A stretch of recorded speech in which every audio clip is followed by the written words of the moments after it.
Shri astrology ఈరోజు రాశి ఫలాల్లో తులారాశి వారికి గోచార రీతిగా శుభ అశుభ ఫలితాలు పూర్తిగా వివరిస్తున్నాను. ఈరోజు ఉపగ్రహ ఛాయా చిత్రం ప్రకారం ఈరోజు ఉన్న నక్షత్రం వచ్చి చిత్తా నక్షత్రం, తర్వాత స్వాతి నక్షత్రం అనేది రావడం జరుగుతుంది. తులారాశిలోనే చంద్రుడు స్థిరత్వం అయి ఉంటారు. ఈరోజు చంద్రుడు పైన శుక్రుడు వీక్షణ, శుక్రుడు పైన చంద్రుడు వీక్షణ. ఈరోజు మనసుకు, ప్రేమకు విజయం పొందే రోజుగా చెప్పబడుతుంది. అలాగే ధనం, విద్య, ఉద్యోగం కలిసి వచ్చేదానికి అవకాశం ఎక్కువగా ఉంది.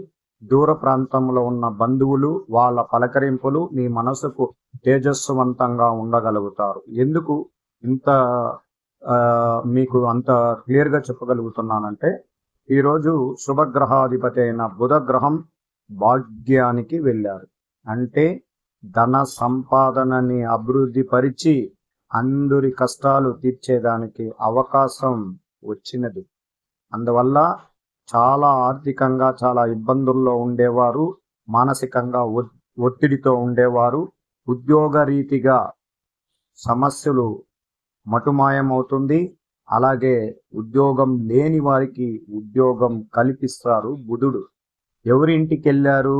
సొంత ఇంటికి, మిథున రాశిలోకి సంచారం. అక్కడ ఉన్న గ్రహాధిపతి ఎవరు? గురు గ్రహం. వీళ్ళు ఇద్దరు శుభగ్రహాలు. శుభగ్రహాలు ఎప్పుడు మంచి స్థానంలో ఉంటుందో వేగవంతమైన విషయాలలో వేగం పెరుగుతుంది, ఆలోచనలు పెరుగుతుంది, కొత్త విషయాల ద్వారా కొత్త పరిచయాలు కూడా ఏర్పడుతుంది.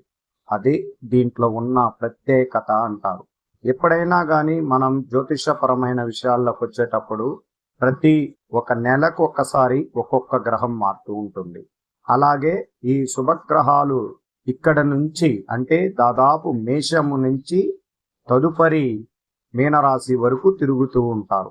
అన్ని రాశులకి భాగ్యాధిపతి, పంచమాధిపతి అని వాళ్ళు రావడము, ఏ ఏ కార్యక్రమాలు నిలిచిపోయినాయి, శుభకార్యాలు ఎంతమందికి నిలిచిపోయినాయి, అలాగే ధన సంపాదన విషయాల్లో ఎవరెవరికి లోటు ఉంది, అప్పులు చేసిన వారు ఎవరు, ఇదన్నీ భగవంతుడు మనకు క్యాల్కులేషన్ చేసి మనకే పంపి మొత్తం మనకి వాళ్ళు సహకారం అందిస్తారు.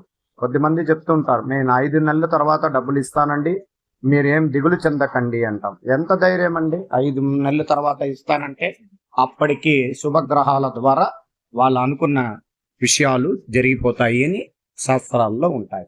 అందువల్ల ఈరోజు ఒక ప్రత్యేకమైన దినం, దీన్ని మనం స్వాగతించాలి. శుభగ్రహాలు ఎప్పుడు వచ్చినా స్వాగతిస్తాం. అదిలో మనకు చిత్తా నక్షత్రం 2 పాదాలకు తులారాశి.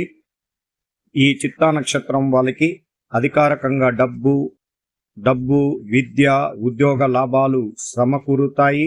సొంత ఇంటి కళ నెరవేరుతుంది. వాహనాలు కొనుక్కోగలుగుతారు. బ్యాంక్ లోన్ రుణ సదుపాయం కలుగుతుంది. విశాఖ నక్షత్రం 4 పాదాలకి రాహు నక్షత్రాధిపతికి ఈ బుధుడు, ఈ గురువు కలయిక వల్ల అనేక విషయాల్లో మంచి జరగబోతుంది. వీళ్ళు ఎక్కువగా విందు వినోద కార్యక్రమాలు, కొత్త వస్తువులు కొనుక్కోవాలి అని విపరీతమైన ఖర్చుల్లో వెనుకడుగు వేసే వాళ్ళు కాదు. అలాగే పొదుపు చేసే అవకాశం కూడా ఉంటుంది. డబ్బులు పొదుపు చేయండి, ఖర్చులు తగ్గించుకోండి, జాగ్రత్తలు వహించండి.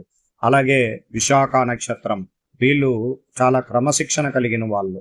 ఎప్పుడు కానీ ఎక్కువగా గంభీరానికి వెళ్ళరు. చాలా సున్నితంగా చాలా జాగ్రత్తలు తీసుకునే వాళ్ళల్లో విశాఖ నక్షత్రం. ఈ గురు నక్షత్రంలో పుట్టిన వారికి ఆ గురువు యొక్క అనుగ్రహం ద్వారానే కష్టాలు ఉండవని పురాణాలు చెప్పబడింది. అందువల్ల ప్రత్యేక దృష్టితో ఈరోజు రవి, బుధ గ్రహం, గురుగ్రహం కలిసేయడం వల్ల ఈ రాశికి కూడా చాలా బలంగా ఉన్నదని ఖచ్చితంగా చెప్పవచ్చు. ఈరోజు ఎక్కువగా సౌందర్యము, ఉత్పత్తులు, లయ విషయాల్లో అలంకరణ వస్తువులు ఖర్చు చేయాల్సి వస్తుంది. ప్రేమించిన వ్యక్తి మీకోసం ఎదురు చూసే అవకాశం ఎక్కువగా ఉంటుంది. ఈవేళ ధనానికి కొరత లేక ఎక్కువగా ఖర్చు చేస్తూ ముందుకు వెళ్ళగలుగుతారు. పెళ్లి సంబంధ కార్యక్రమాల్లో పాల్గొంటారు. మీకు నచ్చిన ప్రశంసలను సంతోషిస్తారు. అతిథుల రాకతో మీ ఇంట్లో పండుగ వాతావరణం ఉంటుంది. ముఖ్యమైన చిన్న చిన్న విషయాల్లో కొన్ని మందికి గొడవలు ఉన్నా అది పరిష్కార మార్గంగా తీసుకుని వెళ్ళిపోతుంది. ఇంకా మిగతా గొడవలు వచ్చినా, ఇబ్బందులు వచ్చినా, ఏమొచ్చినా, కోర్టు కేసులు కానీ, పోలీస్ స్టేషన్ కానీ, ఏది వచ్చినా భగవంతుడు కాపాడుకుంటాడు. ఎటువంటి భయం లేదు. అందుకని భయం లేదని ఏదన్నా ఇబ్బందికరంగా చేసుకోకండి. కానీ ఇబ్బంది లేదంటే తలకొచ్చినది కాళ్ళకి వెళ్ళిపోతుంది. అందువల్ల ఎక్కువగా అంటే మనకు ఈ ఇబ్బందులు కలిగించే వాళ్ళు ఉంటారు కదా, మంచి వాడిని కూడా ఇబ్బందులు కలిగించే వాళ్ళు ఎక్కువ మంది ఉంటారు. అప్పుడు ఉద్రేకంతో ఈ మంచివాడు చెడ్డవాడుగా మారేదానికి అవకాశాలు ఉంటాయి. అందువల్ల పంచమంలో రాహు ఉత్సాహాన్ని ఇచ్చేస్తాడు. ఏదైనా చిన్న గొడవల్ని పెద్ద స్థాయికి తీసుకుని వెళ్ళడానికి కూడా ఒక్కొక్కసారి వెనుకంజన వేయరు. ఎందుకంటే నిరంతరం చాలా వేగంగా ఉంటుంది బ్రెయిన్. అది పంచమ రాశిలో రాహువు యొక్క పని. అందువల్ల మనం కూడా చాలా జాగ్రత్తగా ఉండాలి. ఎవరినైనా కానీ ఎన్ని విధాల మనల్ని ఇబ్బందులు కలిగించినా జాగ్రత్తలు వహించాలి.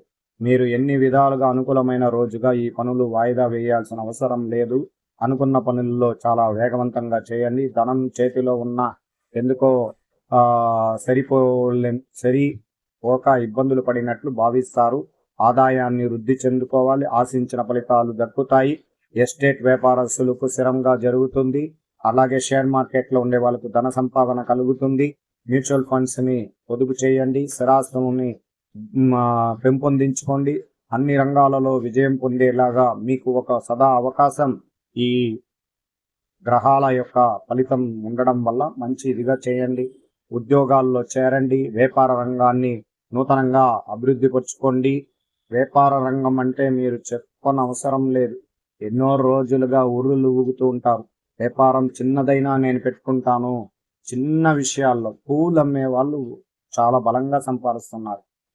దాదాపుగా పూలు అమ్మే వాళ్ళు కూడా ఒక మంచి స్థాయిలో ఒక ఉద్యోగస్తుడికి అంత పోటీలు పడుతున్నారు.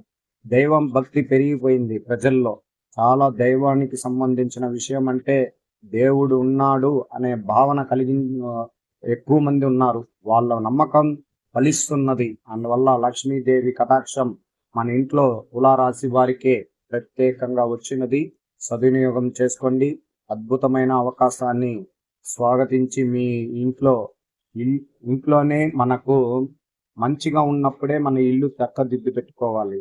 అందువల్ల దీపం ఉన్నప్పుడే కదా ఈ ఇంటిని చక్కదిద్దుకోవాలి. అలాంటిదన్నీ కూడా మీరు పునఃప్రారంభం చేసుకోండి. ఈరోజు చాలా విషయాలు మీకు చెప్పినాను. మీకు సంబంధించిన విషయాలు కొంచెం తగ్గి ఉండొచ్చు, క్షమించండి. ఈరోజు శక్తివంతమైన గ్రహాలు ఉండడం వల్ల మీకు ఎక్కువ సమయం తీసుకున్నాను. చాలా జాగ్రత్తగా ఉండండి. చాలా ప్రశాంతంగా ఉండండి. దైవానుగ్రహ పూజలు చేయండి. లక్ష్మీనరసింహస్వామిని దైవారాధనగా పూజ చేయండి. మంచితనం ఎప్పుడు జీవితంలో ఉన్నత స్థానాన్ని తీసుకొని పోతుంది. కానీ వాళ్ళకే ఎక్కువ కష్టాలు. ఈ దుర్మార్గుల యొక్క కొన్ని ఇబ్బందుల వల్ల మనకు చాలా ఇబ్బందులు కలుగుతుంది. మనసు ప్రశాంతత లేక ఇబ్బందులు కలిగిస్తుంటారు. వాళ్ళ గురించి ఎంత పట్టించుకోకండి. మీరు మీ పనులపైనే వేగవంతం చేయండి. ఒక్క గ్రహం ఒక కక్షలోనే తిరుగుతుందండి. మీరు బాగా ఆలోచించండి. ఒక గ్రహం ఒక తీగలోనే తిరుగుతుంది. అలాగే మనం కూడా ఒకే మార్గాన్ని ఎంచుకొని వెళ్ళడం